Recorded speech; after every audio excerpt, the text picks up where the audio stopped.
Most people think the ego is the enemy. They've spent years trying to kill it, suppress it, or outrun it.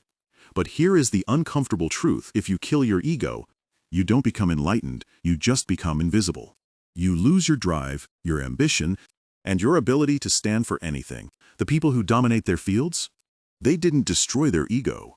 They weaponized it. But there is a razor-thin line between using your ego as a tool and becoming its slave.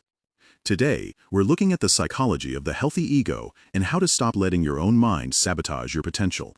In psychology, specifically within the framework of Freud, and later refined by neuroscience, the ego is not just pride.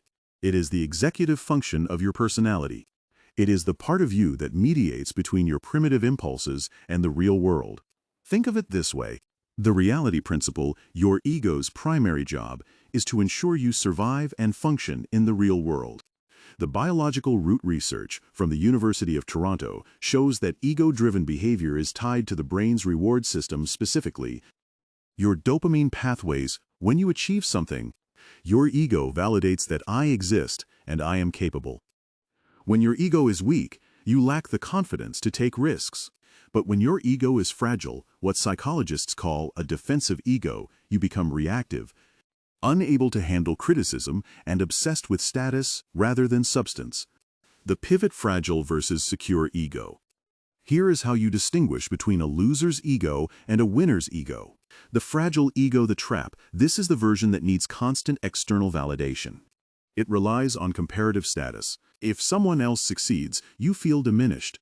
This leads to the Dunning-Kruger effect, where you overestimate your abilities simply because you're too terrified to face the reality of your own incompetence.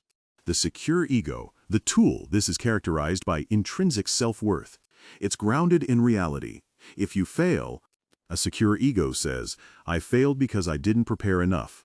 A fragile ego says, I failed because the world is unfair. Science proves that people with high self-efficacy, which is a core component of a healthy ego, consistently outperform those with high self-esteem. Self-esteem is just how you feel. Self-efficacy is what you know you can do. Focus on the latter.